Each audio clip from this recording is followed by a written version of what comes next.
Hello, welcome to Bath Fizz and Foam's Make With Me Monday.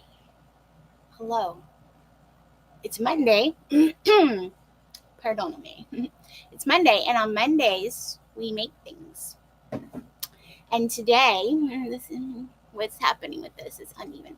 Today, we're going to be making our Playtime Bubble Dough. It's a brand new-ish. I don't know how new it is. Okay, it's a new Bath Fizz and Foam recipe.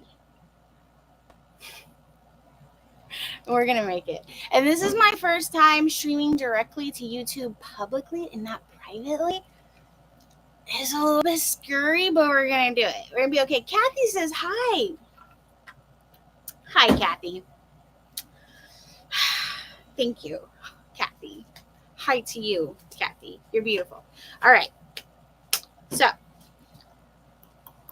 this bubble dough is a Play-Doh type of bubble dough. So the intention for it is to be used like Play-Doh. Not Play-Doh like the philosopher. Play-Doh. We have ones that are for the maker, for you to use to like decorate your bath bombs or to use as a really like intricate bubble bar that can harden. But this is intended to stay soft when it's in a container. It'll stay soft for a really long time. Like I'm talking upwards of, I have some that's like a year and a half, 2 years old. Actually, I've been working on this a long time, so probably longer than that. And they're still really soft. So this is intended to stay soft when it's in a little container. It's not like the finished product that you're going to give to your customers is a finished type of thing. Like the dough itself is the finished product for your customers. Got it? Cool. Jen says, yay with bubble dough. Exactly, me too. And Kathy says, how are your neck and shoulders? Thank you for asking. It's a journey. It's been a real long journey for me with this, and they still hurt. So it kind of sucks because I either have to take medication that I don't like or have my arm be in such debilitating pain that I can't do things. So, okay. First, let's break down this recipe a little bit. And I'm going to show you 2 ways to do this. First, I'm going to show you on the hot plate because you can do it this way. Because why? Because you can. I'm going to show you on the hot plate first. And then I'm going to really quickly show you that you can do it in the microwave. So you don't have to do it on the hot plate if you don't want to. Perfect. So we're going to start off with water and salt. So this is going to be just like, essentially, this is going to be just like making Play-Doh. I haven't looked at the instructions in a long time, so I hope I'm doing things correctly. It's like when you go to markets and people are like, how much is this item? Like, it's your vendor market, it's your table they're at, and they're like, how much is this? I'm like, I don't know. What are you talking about? Okay, so we have salt, and we're gonna dissolve it in water. So one of the reasons this is separate from Bubble Magic, and I did stumble on this, the initial version of this recipe when I was working on the Bubble Magic recipe, which is to create finished products. One of the reasons it's different, some of the reasons it's different, is that in Bubble Magic, there's no heat applied. It's a cold process thing, so you don't heat the stuff up.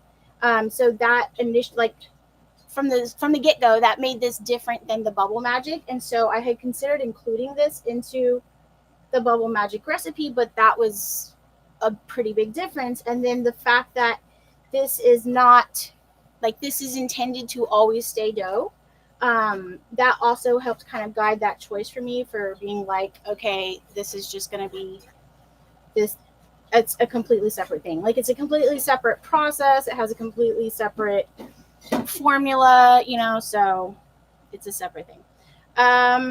Okay, let me look at my instructions. Okay, so we're dissolving the salt. I do say in the recipe that not all of the salt is going to dissolve. Some of the salt is going to stay undissolved, and that's okay. As you heat it up, most of the salt will dissolve, and if there's any remaining at the very end, like it's so little, it's very, very little. So yeah.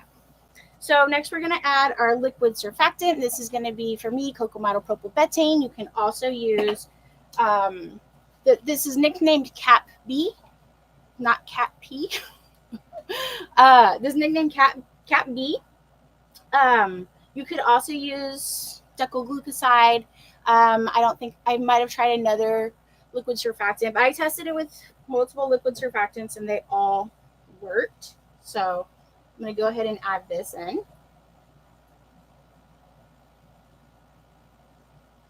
Whoa. Right on the dot. Oh, this is scary. A little bit. Okay. And next we're going to add our cornstarch. This is another difference between Bubble Magic and this, right? Is that Bubble Magic uses tapioca powder. Tapioca powder adds a lot of flexibility and like elasticity to its dough. And so, but tapioca is more expensive. So one of the things I like about this is it uses cornstarch and salt. Those are cheap ingredients that really helps keep the price down on this, so that it helps hit like really lower price points that are more attractive to customers. So, oh my gosh, I see so many comments, and like because of Facebook, I'm like, what? Because Facebook has been hiding the comments from me, girl. Let me tell you. Okay. She has been hiding the comments. Makes a girl feel like she's alone. Not really, but a little bit. Okay, so this uses cornstarch. I'm going to go ahead and stir that in. And this was literally, I looked at like DIY Play-Doh recipes from like mommy bloggers. And this is kind of where that's where this started, right? And then I kept going with it, taking it further, seeing what we could substitute this for that. One of the reasons it took so much longer than Bubble Magic is that I was really conflicted as to whether or not this was going to have preservative in it, because I looked at a lot of things where it's like, is it self-preserving? It has this much salt in it. Is that going to mean it's self-preserving? I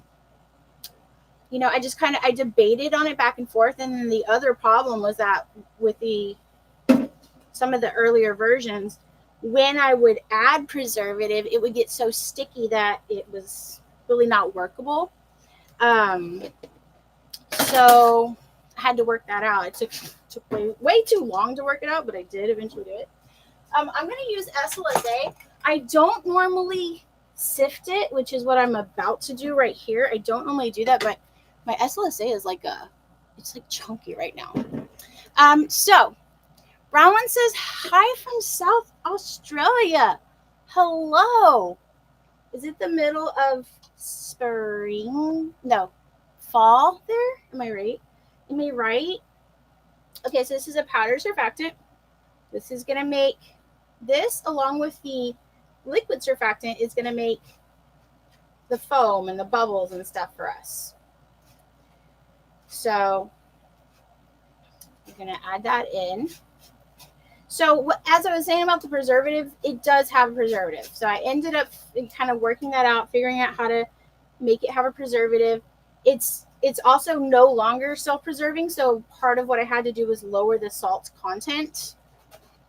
So, it's not self-preserving at this point anymore. So it's just what I had to do to make it work. All right, that is our powder surfactant. We have 2 more ingredients we're going to add. I'm going to stir this in really quick.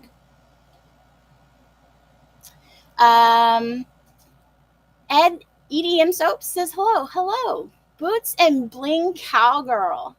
Hello from Arizona. And Nancy says, is this a bath thing? Yes, so this is intended, kids can play, or adults actually. It's fun. It has a very nice sensory feel when you're playing with it. It feels just like real Play-Doh. So yes, you can play with it. You can like build little sculptures with it. You can, roll it into balls and little snakes and kind of do all the fun things that you can do with real Play-Doh. And then you have it as a bubble bath. So then when you're done, you can squish it up and hold it under running water. You can use a sieve or a strainer, kind of crumble it up in there, and you get a bubble bath. So it's a lot of fun to play with. And I don't know, I really like it. I know I'm kind of like biased, but we do have stuff I don't like. Like, you guys know how I feel about Shhhh scrubs. They're fine. They're fine. It's just, I think I'm not a sugar scrub type of person. So it's like, they're like harder for me to get into. I have, since we started doing the whipped sugar scrubs, I really like that. And then there is a Tree Hut dupe and a smoothie star. There are a couple dupes that I've really found that I like too. Okay, I feel like this is supposed to be a little bit more liquidy, but that's okay. Because we're going to bake out the water anyway. Like we're about to cook out a lot of the water anyway. So I'm going to just put it over heat. I'm just going to keep stirring it until it's Play-Doh. You know what I'm saying? Like, I'm just going to stir until it's Play-Doh. And it's going to get kind of crusty. Okay, well, the heat might be too high. Might be a little too high. Okay, it's going to get kind of crusty. But it should be kind of loose like this. It does have a few lumps in it. Like, that's all okay. I've been so excited for this. You know what?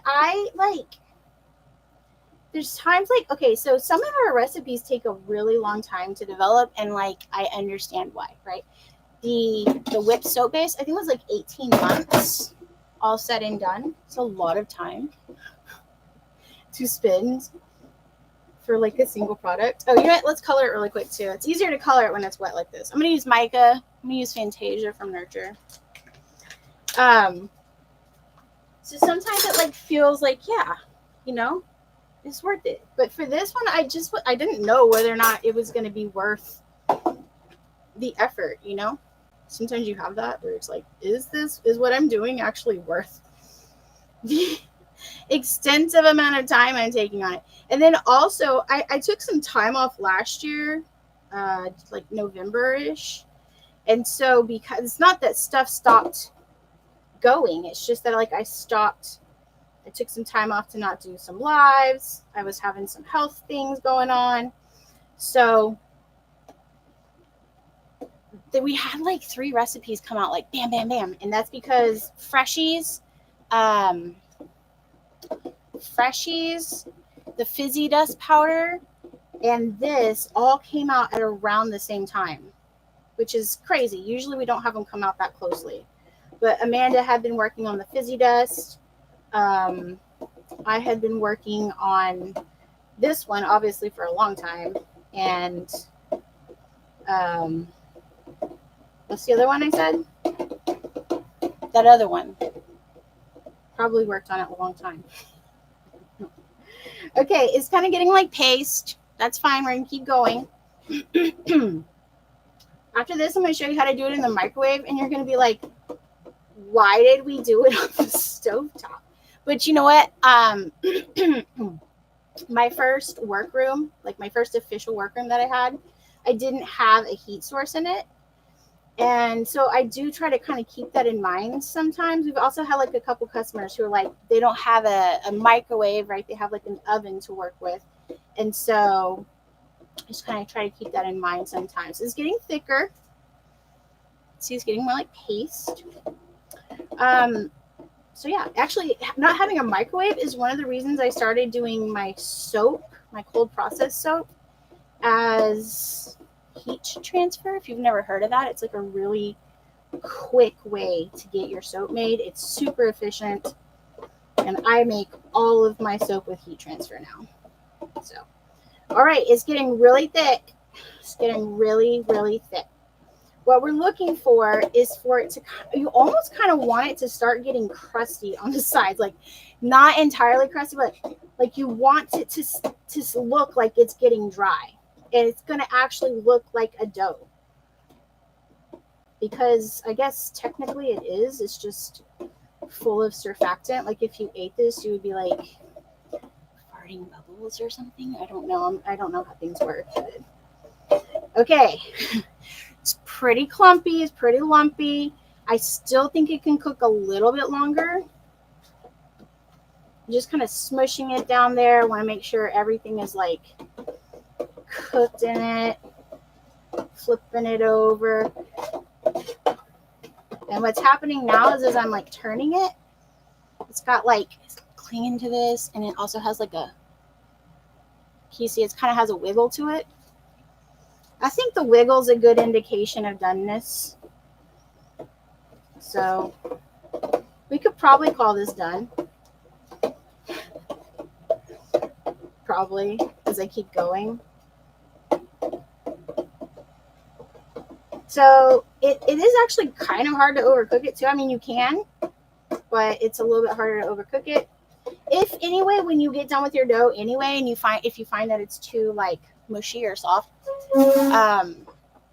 if you haven't added your preservative yet, which you need your dough to cool down before you add your preservative, so you should be able to tell that it's like not done, because once it's cooled down, it shouldn't be like, you know.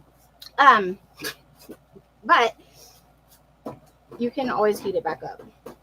But basically, we're trying to get most of the water to evaporate out, which is how we're going to get this really nice dough. I'm going to transfer this to a cooler container to kind of cool down.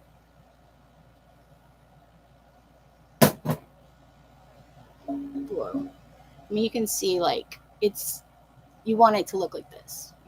You want it to look like dough. Okay. So while that cools down, let me show you how to make it in the microwave. And you're going to be like, what? Why are we doing it this other way? Because I try to make sure that everybody has I try to make sure it's accessible. Does that make sense? Like if we have an ingredient, bioturge, in one of our recipes, bioturge, that could be a little bit dodgier, harder to find. I'm never going to make the recipe hinge on that one ingredient that I know might be hard to find. I will always make sure that there is a adequate substitute that works well, that is available to most people everywhere. Look at me. You can just call me a regular old Martha effing Stewart, okay? We're going to do this again. Water. This time we're just going to put everything in it. Water. Salt. I'm going to stir that up just a little bit. This is the only babying we're going to do on this. Danielle says, does it matter how much mica you put in to color your dough? I mean, yes and no. Like, if you put too much, you're going to have, like, little stainy fingers. But because a big portion of this recipe is surfactant, I'm looking at seeing how much of a percentage is surfactant. It's, like, 30 or 40% surfactant. It's going to wash off. One of the things I don't suggest doing is adding fragrance. You can if you want to. Okay, I found I looked at lots of other Play-Doh, bubble bath Play-Doh stuff. None were as good as mine. I'm just going to say it. Okay. I'm just going to say it. None were as good as mine. Either they got too hard in the container, or like they didn't have a preservative in it, or like, I don't know. But a lot of them suggested to add fragrance, and you know what happened for me? Okay, this is just based off my experience. Okay, I'm not telling you. For me, okay, what they did was they get fragrance all like in my nail bed and underneath my nails, and like 10 p.m. at night, hours and hours after I'd made the bubble dough, I'm like trying to eat tacos or something, and my fingers smell like blueberry, or like, I don't know, even something worse. It was like rose or something. I was like, no, I don't like that. I don't like being able to smell it for like a really long time after, or like taste it. You dip your finger in a sauce and you're like, ugh, okay, patchouli, not cool. Okay, rude. All right, so these are all the exact same ingredients as the last one. We're just going to be kind of like devil may care, wild, making wild choices here, putting this in here. Okay. And then this. Okay, you got two types of people. Okay, you got this. These are the people who had their taxes filed in January.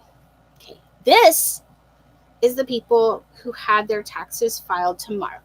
Okay, so you pick what kind, you pick what style works for you. Okay, you pick which side you relate to more. Okay, we are not rolling back our inclusions. Okay, we're gonna include every kind of crazy crafter.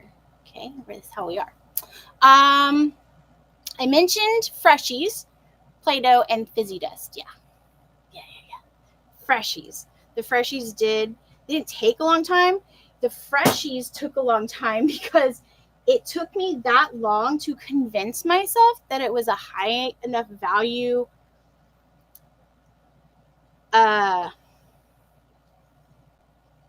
goal, like thing to go do, right? Project. High enough value project. And the reason for that is that there's like a lot of free information about Freshies online. And I was like, I don't know that I have anything new to add to the conversation, but we did end up adding the Freshies ebook. And the reason for that is that my husband and I are going to markets, right? And I'm using True Blue from TKB. This blue is approved for use on lips in the United States.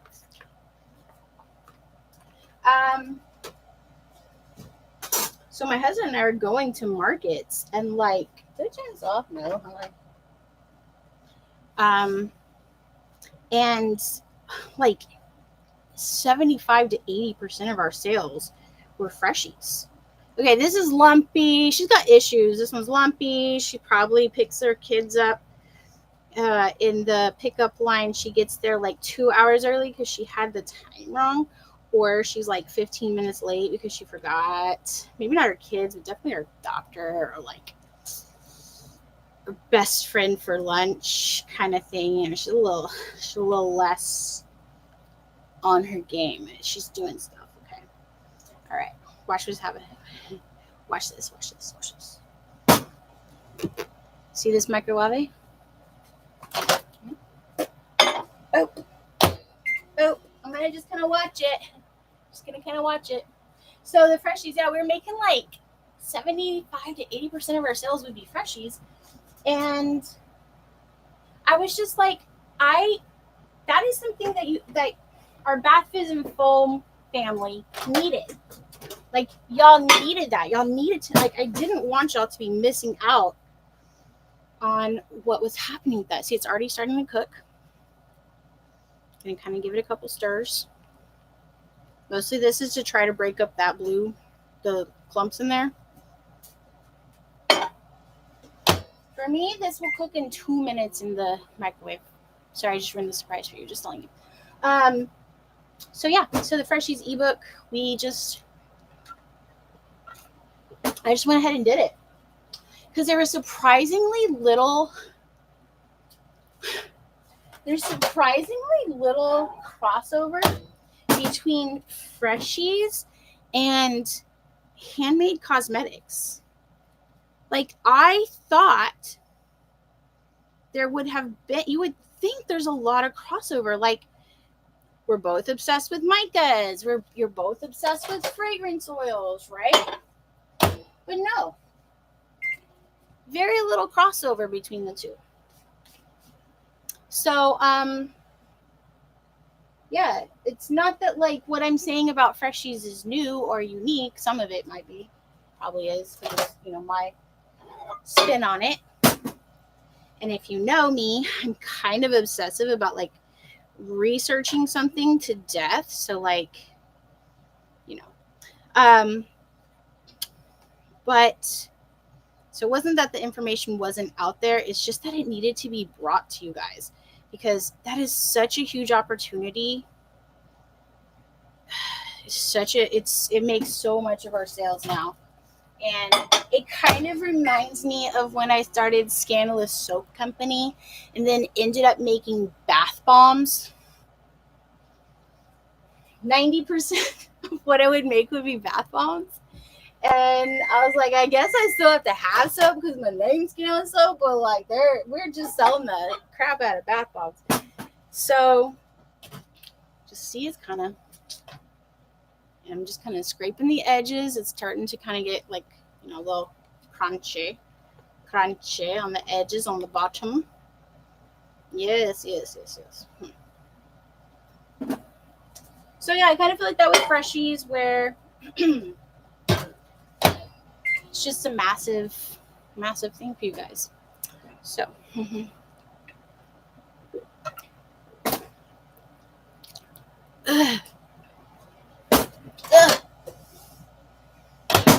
Why water? Why is water? I'm trying to be good. I'm trying to drink water. When I was on the Appalachian Trail, I had this like girl at one point who was like trying to figure out how my 15-year-old son and I were related, and I was like, I'm his mom.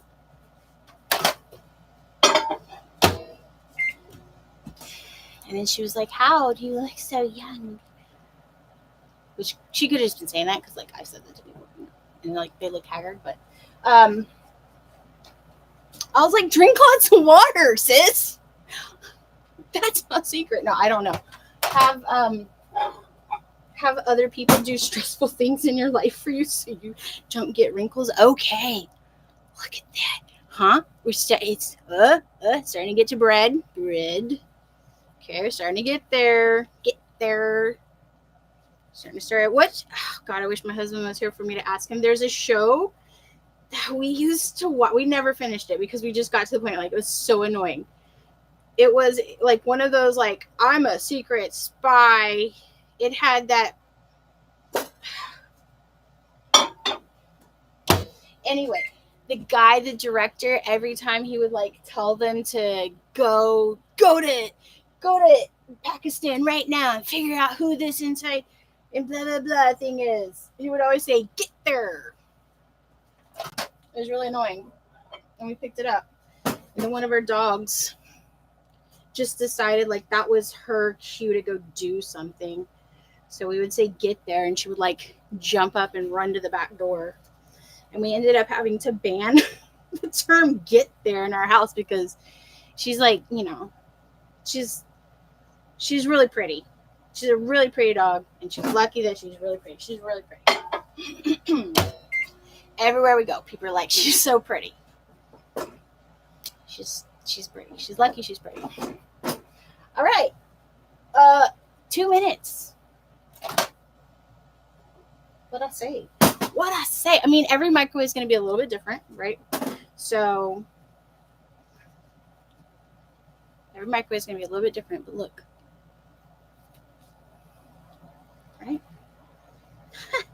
Look at that. The fact that you can't see that, but the fact that it's like falling off and it's coming in these little pieces is good.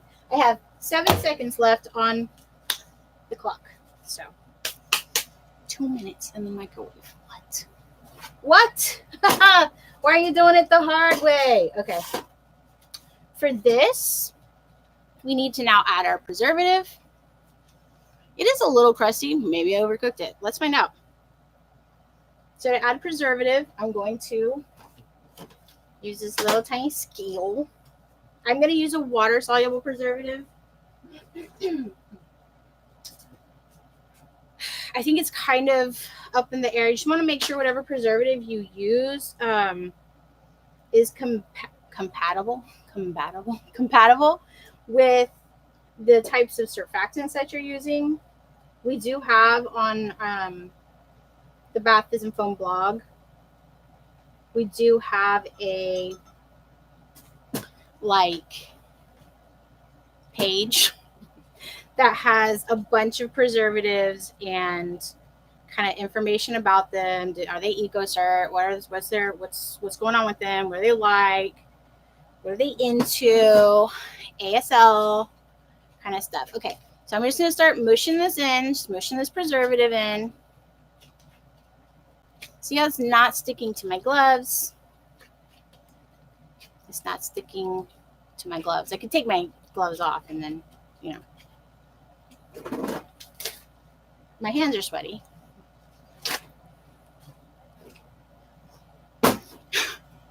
Take my gloves off. I can roll it around. Make sure that it's cooled down at least enough so that it doesn't burn your fingers when you're handling it. So it is doughy. It's dough-like. It has, right? It's still warm. As it cools down, it's going to get more and more and more like Play-Doh. It's going to have less and less sticking, which you can do all kinds of things with it. You know, you can make little shapes. Your kids can play with it. You can play with it. You can twist it. You can roll it. You can make. What do kids make? I don't know. Give them like a box and a spoon, and they're gonna like make stuff. So like, you know, but yeah, you play with it. So there you have it, my friends. Once this cools down, I will also add preservative to this to package it. So this was on the recipe. We have the 7.5 ounce batch, and then we have like a sample batch. Please make a sample batch before you make a bigger batch, but you know, it's not hard. You'll spend more time setting it up. I hate you. Why are you like this? It's probably not my fault. Definitely I haven't spilled anything on it before.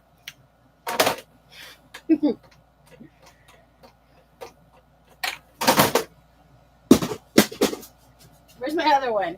Okay, look. I'm just going to go like this. You put it in here. Oh, it's over there. My KD 8000 is over there. Looking like the good child. We put it in these little containers. These fit about 2 ounces for me. You can put it in whatever kind of container you want. I got these on Amazon. I will include links in the description for where you could get them. Probably wait till it's cooler. Yeah, you might have to try a few different containers. I think the original ones I got, they looked just like those little paint capsules with like the connected lid because they looked cute. But they were like too small, you know, they're like 1 ounce or something. So I think this is a good size for it. Right.